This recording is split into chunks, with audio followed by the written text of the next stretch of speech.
c'est le conseil des classes. Des joueurs de l'OM avec le proviseur qui est face à vous. On va distribuer les bons points. Je vais classer nos joueurs selon telle ou telle catégorie par rapport à leur performance cette année. Et puis je dirai après ceux que j'aimerais garder ou ceux que j'aimerais vendre pour cet été. N'hésitez pas à liker la vidéo. Il est possible que je fasse d'autres concepts de ce genre, des tier lists sur un peu l'histoire du club. Parce que je pars en vacances la semaine prochaine. Et pour combler un peu le vide, je peux faire ce type de contenu rapidement et préparer ça demain ou après-demain. Ça peut être sympa. Mais là, on va faire ça sérieusement parce que ça nous permet un petit peu de faire une revue d'effectifs sur les joueurs qui ont été performants ou pas. Et je vais essayer, je vais être objectif. Après, mes avis n'appartiennent qu'à moi. Réagissez en commentaire sur ce que vous avez aimé dans mes analyses et ce que vous n'avez pas aimé. Alors, on va faire dans l'ordre. On va commencer par Mopé. J'ai hésité entre la catégorie moyen et encourageant. Je vais le mettre en moyen. C'est vrai qu'il arrive dans un rôle de joker par rapport à la grave blessure de Mumbagna en remplaçant De Wai. Au départ, il fait des entrées en jeu intéressantes. Et puis, il a gagné sa place au mois d'octobre-novembre, où il a été très bon dans cette période. Il marque 4 buts au total. Je me rappelle d'un but à Nantes, où il avait été très bon aussi dans le jeu. Il marque d'ailleurs son premier but quand même au mois d'août, au stade Vélodrome, où il avait été titulaire quand même, contre Nice. Mais à cette période, il jouait très très peu. Après, c'est une saison à deux vitesses pour lui, parce qu'à partir de début 2025, voire même fin 2024, il a commencé un peu à plonger. On a vu ses limites, que ce soit dans le jeu notamment, plus que dans l'efficacité, parce que je ne l'ai pas trouvé si maladroit devant le but, mais dans les remises, dans sa vision du jeu, c'est un joueur qui est assez limité, même s'il est combatif. Il a été intéressant pour faire le pressing également. Il n'a pas triché, 4 buts, 4 passes D, c'est correct par rapport à son temps de jeu. Après, en 2025, encore une fois, à chaque fois qu'il est rentré en cours de jeu, et les quelques fois où il a été titulaire, c'était vraiment nul. Rappelez-vous de ce match à Reims à l'extérieur. Et même en 2024, il y a eu quelques matchs un peu difficiles contre Angers où il prend ce carton rouge. C'était en début de saison, au mois de septembre. Donc bilan moyen, mitigé pour Mopé, même s'il n'est pas arrivé avec une étiquette de titulaire et avec un prix très important et qui nous a fait gagner quelques points. Voilà. Ensuite, Rabiot, je le place bien sûr dans les GOAT. Évidemment, extrêmement régulier. Il a répondu aux attentes qui étaient grandes à son arrivée. Même au-delà, je dirais. Je ne l'attendais pas aussi fort, sincèrement. Bon, il faut dire que beaucoup de médias parisiens et autres disaient que c'était un joueur mid, yaourt nature, dédicace à Riolo. Mais il a rayonné au niveau du championnat de France. Même les supporters parisiens disent qu'il pourrait faire partie de l'équipe type de la Ligue 1. En même temps, c'est une réalité. Il a juste connu 3-4 premiers matchs un peu compliqués. Quand on jouait dans un système en 4-2-3-1 à cette période, où il devait s'adapter aux nouvelles consignes de De Zerbi. Il avait un rôle aussi bien de milieu central que parfois de milieu droit. Rappelez-vous de son premier match contre Angers et à Nantes. Il avait un peu de mal à s'adapter le premier mois, mais ensuite la machine était lancée. Et à l'image de son corps, où il avait besoin de reprendre du rythme, il a rayonné. Voilà. Avec des statistiques impressionnantes. C'est la deuxième meilleure saison de sa carrière en termes de stats. Voilà. Même si ce n'est pas dans ce secteur-là qu'on l'attend le plus. Donc bravo Rabiot pour ta saison incroyable. On espère te garder. Évidemment, à l'heure où je parle, il y a un doute qui est permis, mais on en parlera plus tard. Ce n'est pas le sujet du jour. Ismaël Koné, flop évidemment. Il est quand même arrivé avec un prix entre 12 et 15 millions d'euros. Gros espoir de championship. Bon, c'est vrai qu'il n'a pas commencé la saison en tant que titulaire. Il a fait des entrées en jeu assez neutres. Je me rappelle contre Nice à domicile. On avait l'impression que ce joueur avait le frein à main quand il jouait sur le terrain, qu'il n'a jamais réussi à se lâcher. Il n'était pas fait pour le contexte marseillais.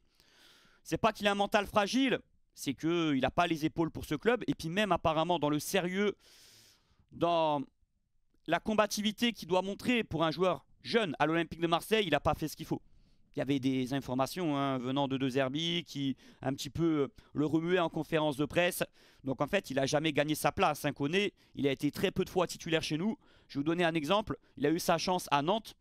Il a été transparent. À la mi-temps, on disait que c'était le flop du match. Et puis, à juste titre, on l'a prêté à Rennes cet hiver. Je pense pas, c'est même sûr qu'on ne va pas le conserver cet été. Mais est-ce que Rennes va lever l'option d'achat? On n'en sait rien à l'heure actuelle. Mais si ce n'est pas le cas, il sera prêté ou vendu ailleurs. Donc Koné... vraie déception les gars. On s'attendait à un type de joueur comme un petit peu Imboula. Vous vous rappelez de cette arrivée de Guingamp en 2013.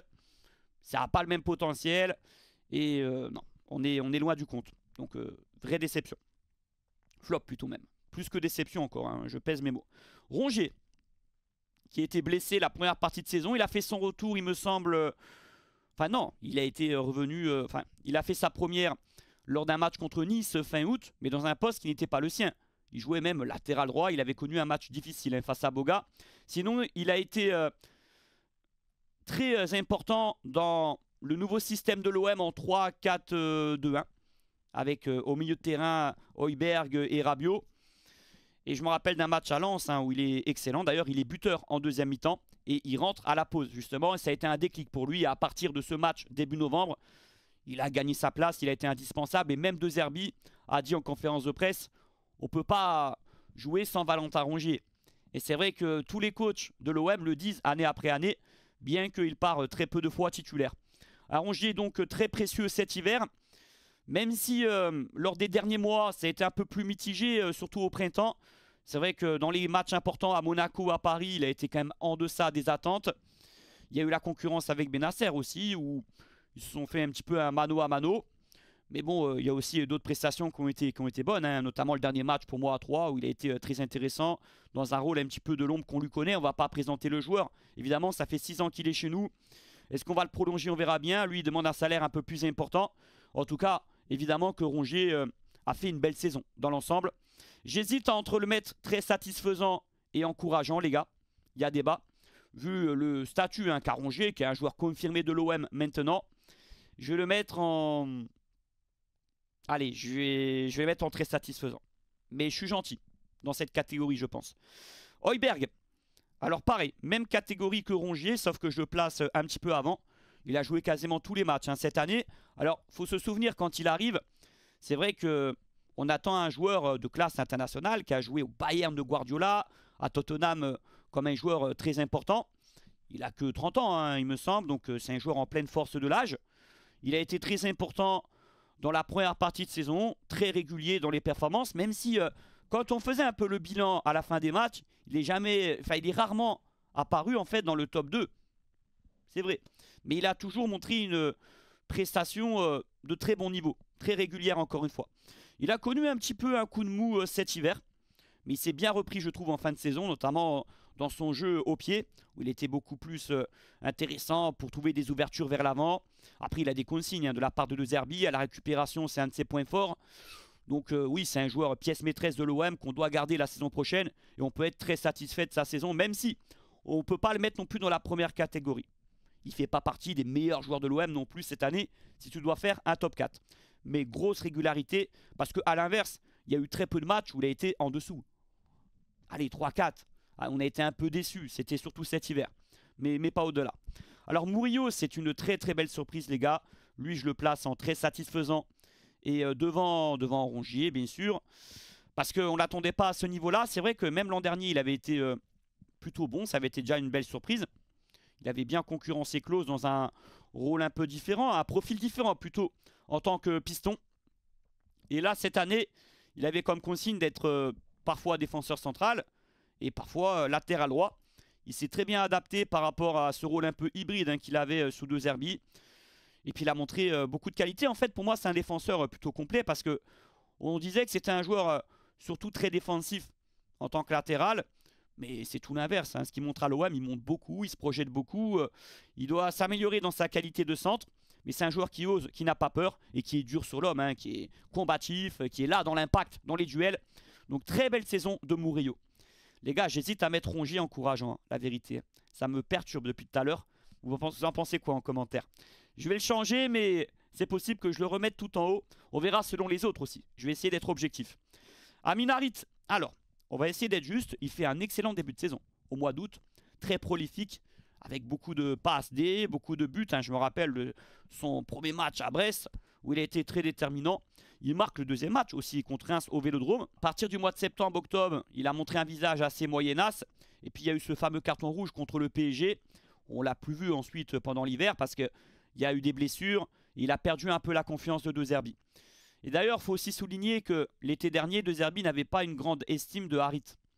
Il a été agréablement surpris par ses débuts, mais il ne faisait pas partie de ses choix prioritaires. Même il devait partir l'été passé. Et en fin de saison, il a été très peu utilisé par De Zerbi. Il s'est contenté de quelques entrées en jeu, même si elles ont été globalement intéressantes. Après, si on doit juger, franchement, Harit, on va le mettre en moyen. On ne peut pas le mettre en déception, les gars. Je répète, son mois d'août est excellent. On l'a peu vu. Si on regarde le nombre de matchs titulaires, c'est assez faible. Bah, c'est simple, hein, c'est au mois d'août, septembre et un petit peu au mois d'octobre. Et puis, si on doit parler de Harit, parce que je sais que c'est un joueur qui est très critiqué durement, hein, parfois, c'est l'an dernier, où vraiment, il n'était pas bon. Mais sinon, cette saison, bon, c'est un peu moyen. Après, bien sûr, ses blessures et tout, on peut considérer que c'est problématique. Et ça peut, dans ma décision, dans ma réflexion, me faire dire, ben, t'es blessé, t'es pas là, c'est problématique pour le club. Donc ça, c'est pas en ta faveur. Voilà.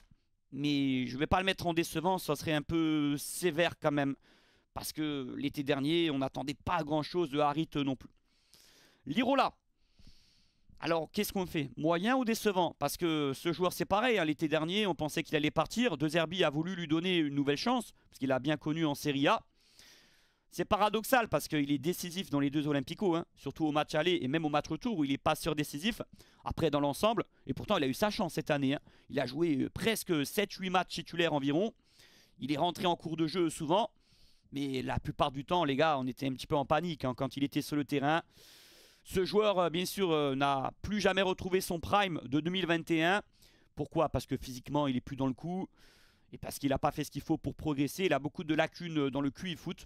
Pourtant, les 6 premiers mois avec Sampaoli, je le trouvais très intelligent. Enfin, même si c'était un joueur beaucoup aussi qui a enchaîné les courses, hein, qui avait une grosse condition physique, il faut le reconnaître. Et défensivement, il défend très mal. Il est catastrophique, les gars. Il sait mal se placer. Et puis dans les duels, waouh, c'est très très frêle. Donc bon les gars, moyen ou décevant, je vais quand même le mettre décevant. Je ne peux pas me baser que sur ces deux Olympico, il a été décisif encore une fois. Alors Bennacer qui est arrivé cet hiver, une opportunité parce que le joueur, il y avait un coup à faire avec le Milan AC. Alors il faut savoir que l'option d'achat n'est pas obligatoire, hein. On pensait que c'était le cas au mois de janvier, mais non. Donc c'est vrai que le joueur, en sachant ça, il avait tout à montrer pendant les 6 mois pour que le club le garde. Alors là, le club est en train de réfléchir à l'heure où je parle. Et même moi, je ne sais pas trop quoi penser. Alors objectivement, il a bien commencé. Hein. Les 2-3 premiers matchs, il a montré un très bon niveau. Contre Angers à l'extérieur et même contre Saint-Etienne, il avait confirmé.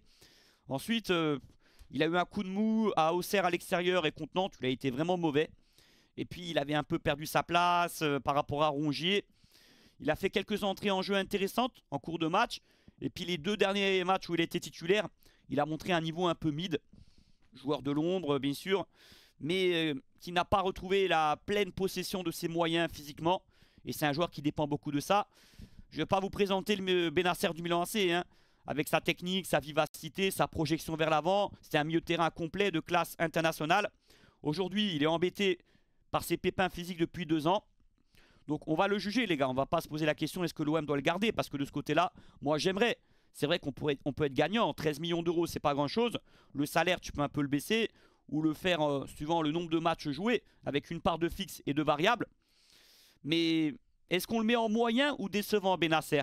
On pourrait le mettre entre les deux, mais je vais quand même le mettre en moyen parce que objectivement, si tu juges l'ensemble des matchs un par un, il est passé au travers de 3 fois. Hein. Sinon, la plupart du temps, on disait il a fait des matchs corrects et des 2 très bons matchs uniquement au début. Hein. Sinon, il n'a pas rayonné non plus. Donc voilà, un bilan moyen mitigé pour Bennacer. Et lui-même en est conscient. Même s'il y a des circonstances, on devait juger la saison prochaine. Mais sa condition contractuelle fait qu'il devait prouver aussi au final pendant ces 6 mois-là.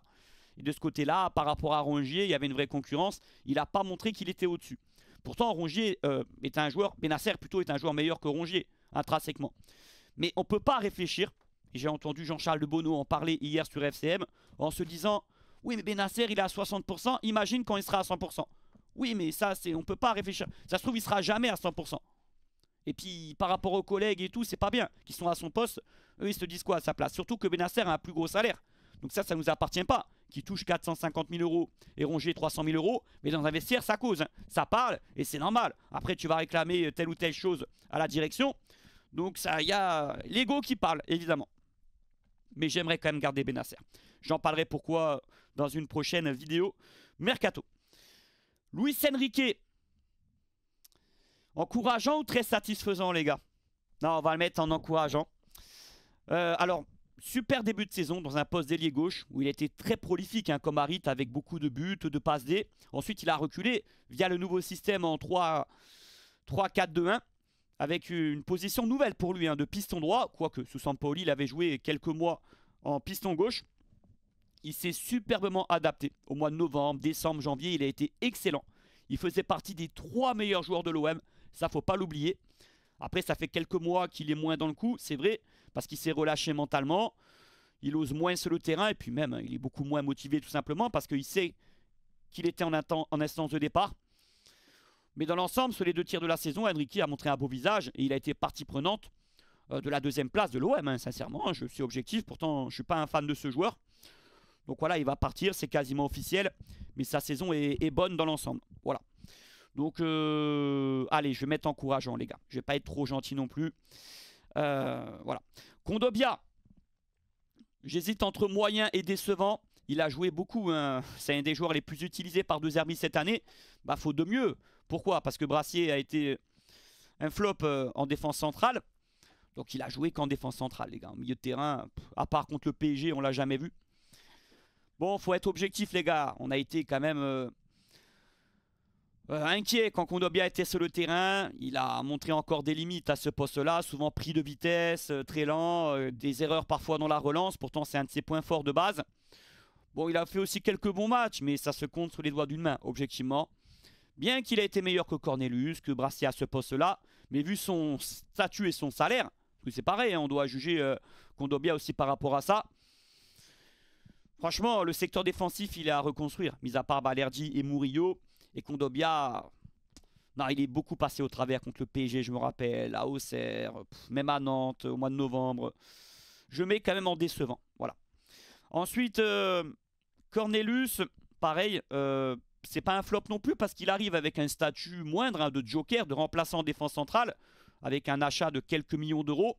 Un joueur qui n'est plus tout jeune. Hein, il a quasiment 30 ans. Il vient de championnat mineur. Mais bon, on a vu ses limites en Ligue 1. Très très lent, un tracteur. Et qui commet beaucoup de fautes, hein, notamment dans le domaine aérien. Après, il est plutôt bien positionné. Il a une expérience dans le leadership, on va dire. Et je trouve intéressant aussi dans les duels. Il est dur sur l'homme. Voilà. Après, sinon, dans les relances, c'est trop neutre, c'est trop léger pour jouer sous De Zerbi. C'est pas un joueur qui est fait pour Roberto De Zerbi, ça. Et puis c'est très lent, encore une fois. Et il y a eu des erreurs aussi qui ont été fatales à l'OM. Donc, saison décevante. Rulli, évidemment, exceptionnel. Ce qui a été déterminant, le déclic pour lui, c'est le pénalty qui sort d'entrée hein, à Brest. Ça l'a mis en confiance, même si je pense que même sans ça, il aurait fait une superbe saison. Gardien est sous-côté hein, quand il est arrivé. On n'était pas tous convaincus. Il a été extraordinaire, surtout en 2024. En 2025, il a été très bon et non extraordinaire. Si je devais un petit peu être pointilleux. Bon, il y a cette boulette à Lille. Il y a eu quelques matchs où il nous a pas sorti les 2-3 parades habituelles. Mais bon, à part son erreur à Lille, honnêtement, non, il a été extrêmement déterminant. Combien de points il a rapporté à l'OM? Au moins une dizaine. Et on lui doit cette qualif en Ligue des Champions, bien sûr. Donc, dans les GOAT, Rulli, évidemment. Greenwood, pareil, dans les GOAT. Alors, même s'il a eu un passage à vide, quand on est passé surtout en 3-4-2-1, ce poste ne lui allait pas vraiment. Il a fait un super début de saison. Mois d'août, on aurait cru Chris Waddle hein, de l'époque, hein, sur son côté droit. Combien de buts au mois d'août? Même mois de septembre, il a été très bon. Et puis en fin de saison, il a terminé en boulet de canon, les gars. Hein. Franchement, ce but à Le Havre, contre Toulouse, il me semble, à domicile. Mais c'est vrai qu'il a eu un trou quand même de 2-3 mois. Hein. On n'était pas content de lui. Après, est-ce qu'on le met en GOAT ou très satisfaisant? Les gars, il n'y a pas le choix. Il n'y a pas photo. Vu le nombre de buts qu'il a marqué, meilleur buteur du championnat avec Dembélé, tu es obligé de le mettre dans la première catégorie. Parce que c'est ce genre de joueur qui te fait gagner des matchs, hein, qui te fait gagner des points. Grâce à son talent. Et ça, faut pas l'oublier. Voilà. Donc, malgré hein, qu'il a été acheté 30 millions d'euros, qu'il y avait beaucoup d'attentes sur lui, il a répondu aux attentes. Et ouais, c'est un joueur différent des autres. Hein. Qu'est-ce que je dois rajouter de plus? C'est un joueur qui te fait basculer un match. Eli Wahi, bah écoutez, gros flop. Hein. Gros flop, vu le prix auquel il est arrivé.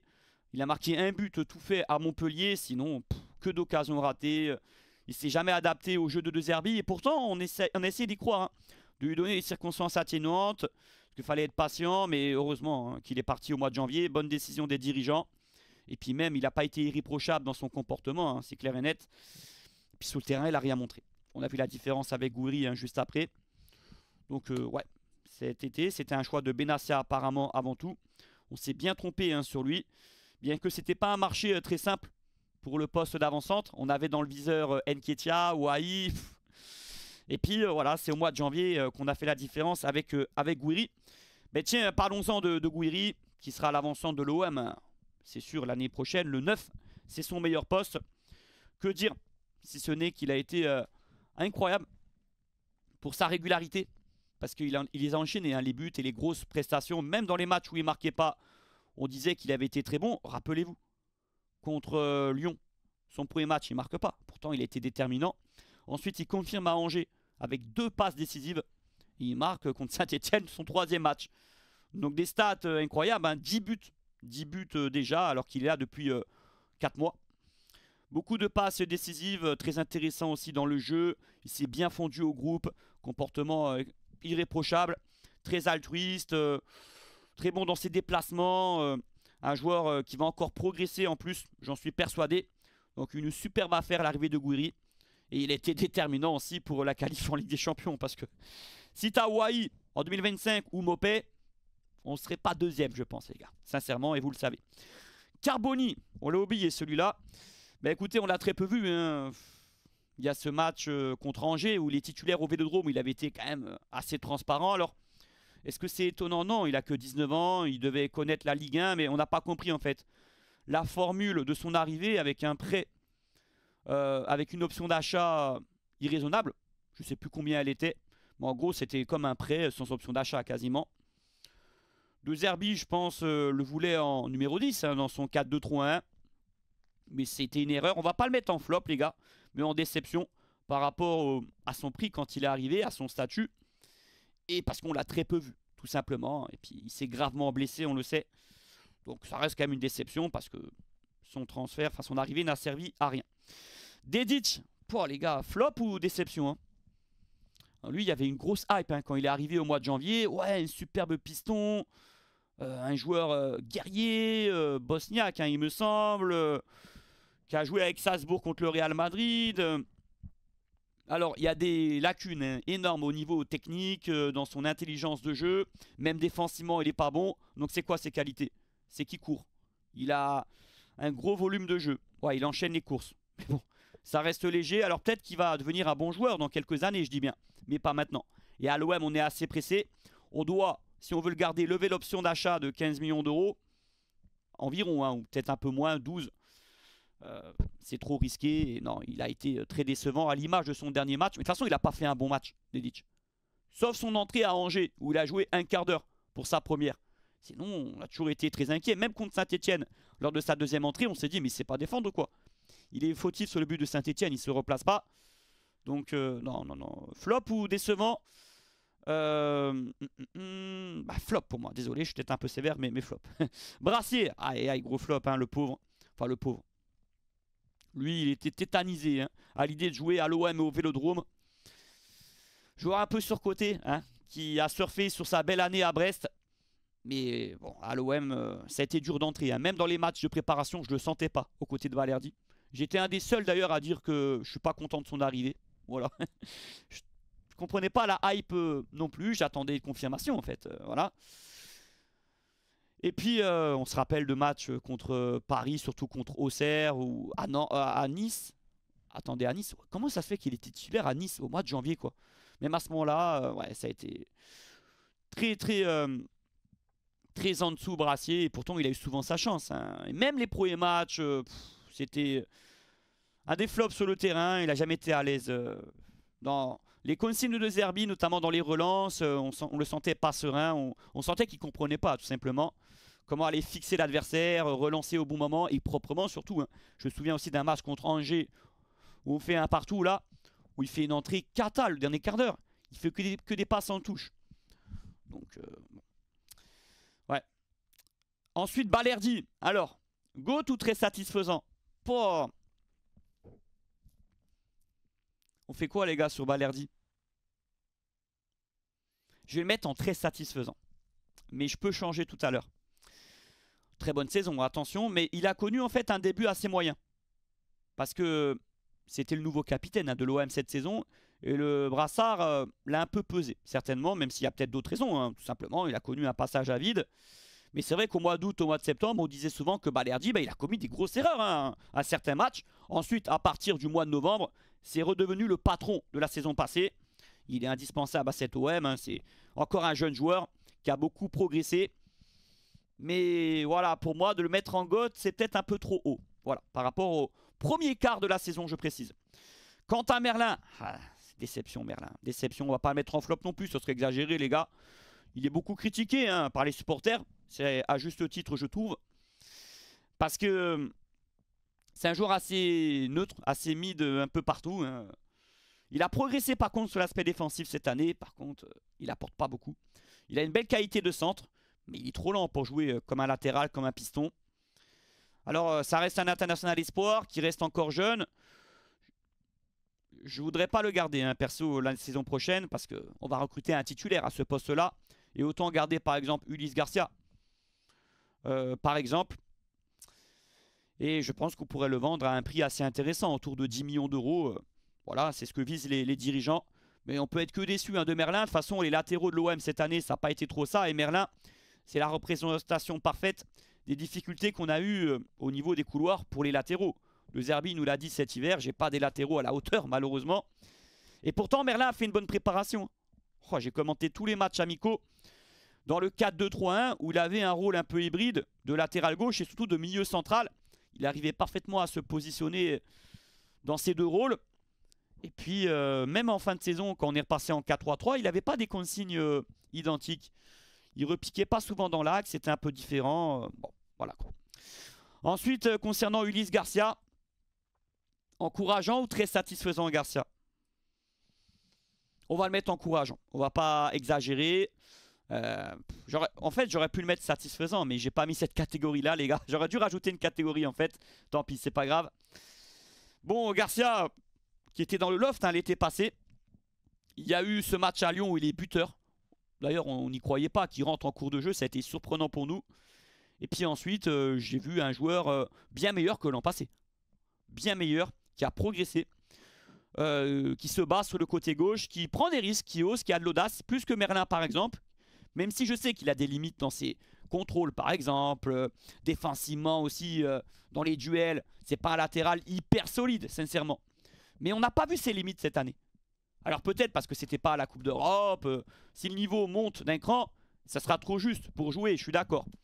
Mais franchement, il a été souvent meilleur que Merlin. Et même De Zerbi, il l'a dit il y a une semaine.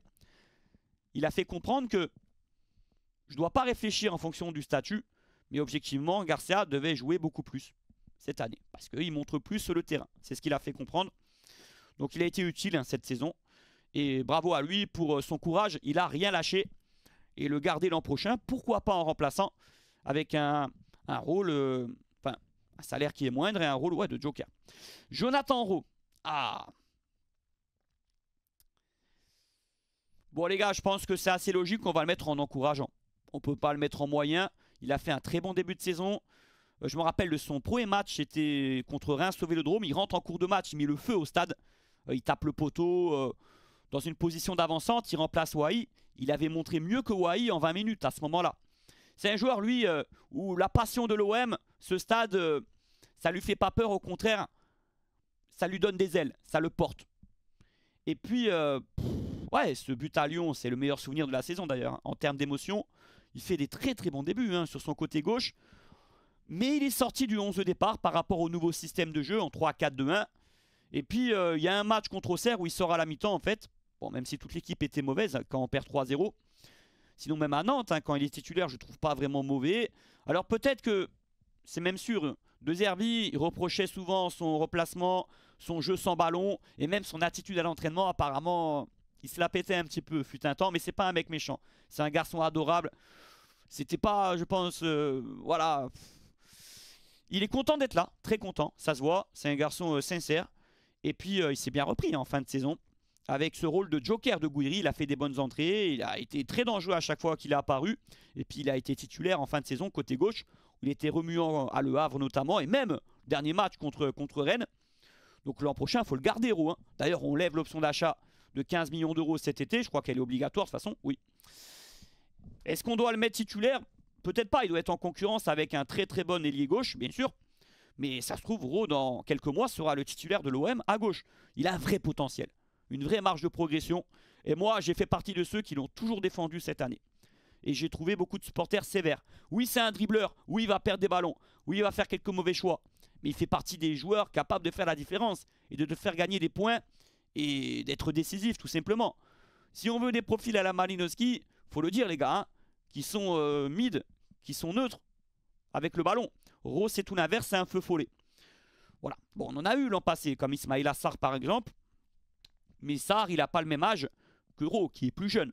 Voilà. Donc c'est un bon coup de la part des dirigeants. Arrivée surprenante l'été dernier de Championship.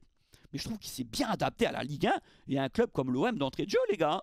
J'ai été agréablement surpris. Non, c'est un joueur insaisissable, hein, vraiment, de son côté. Et même, je trouve, ce qui est frappant chez lui, c'est qu'il sait se montrer dangereux. Il sait se créer des occasions. Si on fait le bilan de sa saison, il aurait pu avoir des stats bien plus élevés. Hein. Il y a eu des poteaux, un peu un manque de réussite. Voilà. Ensuite, Luis Felipe, Robinho Vaz. Bah, écoutez, c'est une belle surprise. Hein. C'est une belle surprise. On va le mettre en encourageant. Alors, on l'a vu 2-3 matchs hein, au mois de janvier. Mais il m'a fait penser à Bamba Dieng il y a 4-5 ans. Voilà, des débuts prometteurs. Il a une pointe de vitesse, une combativité. Il pèse sur la défense. Après, il a été en réserve. Hein, parce qu'il y a de la concurrence à l'OM. Et ils avaient aussi besoin de notre équipe réserve. Et puis, c'était un petit peu... Voilà, quoi. Mais c'est prometteur. On le verra à la prépa cet été. C'est sûr et certain. Donc, on va voir ce qu'il va donner. Il aura une carte à jouer pour les matchs amicaux. Il y aura beaucoup de jeunes qui devront se montrer en évidence. Hein. J'ai vu que Yanis Selami fera partie de la prépa. Bon, il y aura au moins 7-8 joueurs, comme d'habitude. Et puis, on verra si on doit le prêter pour l'année prochaine. Je pense que c'est une solution raisonnable pour qu'il continue à progresser. Parce que sinon, j'ai bien peur qu'il ait peu de temps de jeu. Même si tout dépendra des matchs amicaux et ce que ressent De Zerbi. Parce qu'on peut aussi l'utiliser dans la rotation ou le faire entrer quelquefois en cours de match avec toutes les rencontres qu'on va jouer tous les 3 jours. Rendez-vous compte l'année prochaine. Voilà. Ensuite, Luis Felipe, qu'on a très peu vu. Hein, je crois qu'il a joué que 2 matchs titulaires.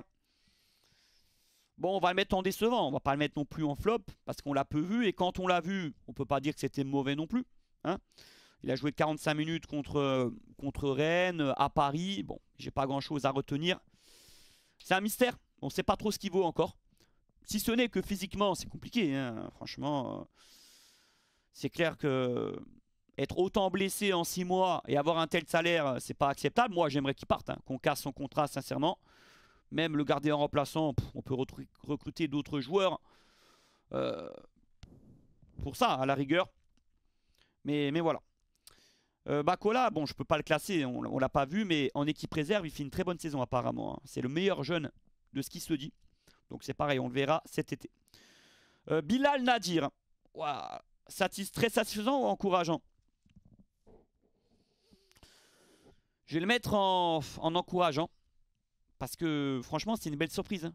Il s'est fait les croisés au mois de janvier 2024 à Rennes en Coupe de France. Il revient 10 mois plus tard à Lens. Il fait une très belle entrée et ensuite il est buteur contre Le Havre au mois de janvier. Il a fait des bons matchs, des belles apparitions. Il y a du progrès hein, sur certains aspects, notamment dans sa lecture du jeu. Des fois, il doit donner le ballon avant ou plutôt au bon moment et il ne le fait pas. Mais il a une bonne conduite de balle, une envie aussi qui se voit sur le terrain. Et c'est un joueur aussi qui a un bon volume de jeu, qui est capable d'enchaîner les courses, qui a une belle technique aussi, hein, tout simplement, qui est capable d'éliminer sur des crochets. Donc intéressant son profil. Et que va faire l'OM cet été? Le conserver dans l'effectif ou le prêter? On verra bien. Mais moi je dirais il faut le garder dans l'effectif. Voilà, il va être utile et c'est sûr qu'il va jouer vu les matchs, les blessures qu'il y aura, etc.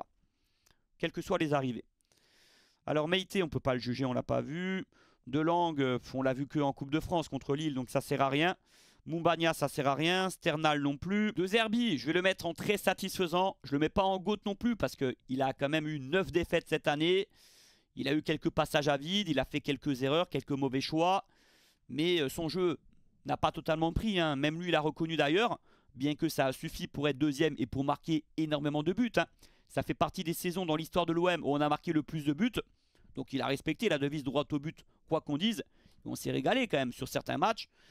Mais c'est pas une saison parfaite non plus. On le sait très bien, même si l'objectif est atteint et on veut tous le garder pour la deuxième saison. Et d'ailleurs, il le sait, ça m'a plu, hein, sa déclaration. Il va faire mieux. Il va essayer de faire mieux par rapport à son style de jeu, que l'OM soit meilleur. Et grâce à lui, on va arriver à attirer des joueurs encore importants cet été. Parce que c'est quelqu'un de réputé dans le monde entier avec ce qu'il a fait en Italie, en Angleterre. Et qui donnera envie à des joueurs de venir à l'OM. C'est comme un mec comme Benassia. Voilà, il sera utile aussi de ce côté-là.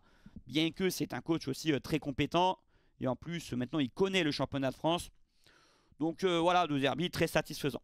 Les gars, pour finir, j'ai pas terminé. Il faut que je classe les joueurs dans la catégorie, c'est-à-dire du premier au dernier. D'accord? Par exemple, Rabiot, je le mets premier dans les GOAT.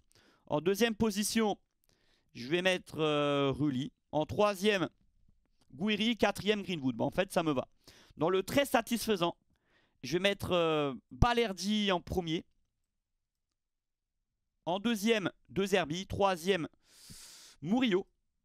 Ouais, Murillo. Quatrième, Højbjerg. Je dis ça par rapport au statut des deux joueurs. Dans le encourageant, alors là, je vais mettre en premier...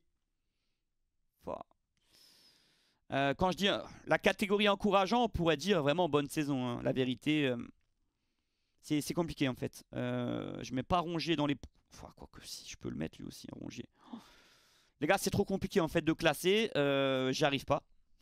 Même vous, je pense que vous auriez du mal à ma place. Dans les moyens, Mopé en premier, c'est sûr. En deuxième, Harit ou Ben... Non, c'est bien. Deuxième, Harit. Troisième, Benasser dans les moyens. Ma tier list. Alors, rapidement, qui je garde, qui je vends. Bah, je garde Rabiot, Rulli, Gouiri, Greenwood. Balerdi, je garde. De Zerbi, Murillo, Højbjerg. C'est logique. Je garde Nadir. Je prête Robinho Vaz quand même. Ça serait mieux pour lui qu'il ait du temps de jeu dans une saison complète ailleurs. Pourquoi pas en Ligue 2 par exemple. Parce que dans un autre club de Ligue 1, je ne suis pas sûr qu'il soit titulaire. C'est encore un peu tôt. Je garde Rongier. Même si ça dépendra de ce qu'il demande, etc. Je garde Euro. Je vends Enrique. Je garde Garcia. Je vends Mopé. Je vends Harit. Benasser, j'hésite, mais je garde. Je vends Kondogbia dans l'idéal, hein, bien sûr. Hein. S'il y a une proposition, vu son salaire et vu ses prestations tout simplement. Je vends Cornelius. Je vends Liro là où je le prête. J'espère le vendre. Carboni, c'est bon. Felipe, je vends. Merlin, je vends. Eh oui. Dedic, qui repartent à Salzbourg. Et puis le reste, voilà. Wai, c'est terminé. Brassier, c'est terminé. Et Koné. J'espère que Rennes va lever l'option d'achat ou sinon il sera vendu ou prêté. Donc en fait, c'est assez logique par rapport aux catégories que j'ai faites. Voilà les gars. Bon, je m'arrête là. N'hésitez pas à liker la vidéo. Et peut-être il y aura d'autres concepts de ce style qui sortiront sur l'histoire du club, sur les plus grands avant-centres, les plus grands défenseurs, les plus grands gardiens. Ça peut être sympa pendant les vacances, pendant la semaine prochaine, parce que je ne serai pas là encore une fois. Je ne pourrai pas vous faire l'actu mercato la semaine prochaine, je précise. Forza l'OM et à très vite.